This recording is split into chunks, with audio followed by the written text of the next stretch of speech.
Hola, ¿qué más, youtuber? Bienvenido nuevamente al tutorial básico del iPhone 5S. En este corto video te voy a enseñar cómo ver el espacio disponible dentro de nuestro teléfono o cuánto espacio disponible tenemos en uso. Este teléfono es la versión de 16 GB. Vamos a ver si lo pueden ver aquí. En la caja tiene que decir. Por acá dice, esa es la versión gris especial de 16 GB. Entonces vamos a ver cuánta memoria tenemos disponible, y esto lo hacemos fácilmente ingresando por ajustes.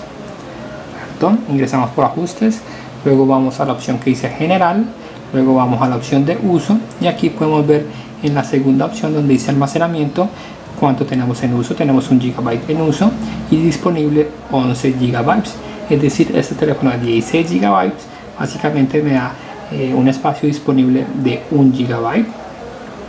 En uso que tengo es básicamente una actualización que hice del sistema operativo hace poquito, porque es que este teléfono está completamente nuevo, no le he descargado ninguna aplicación, únicamente la de WhatsApp. Entonces ingresamos aquí a disponible, a gestionar almacenamiento, para que ustedes vean y para que podamos saber qué es lo que está ocupando espacio. Aquí nos dice que fotos y cámara 80 MB, WhatsApp es la única aplicación que he descargado, 53 MB, contactos, únicamente tengo un solo contacto, 1.7 MB, mensajes de texto, calendario, recordatorios, Safari está ocupando esto, la aplicación de salud esto.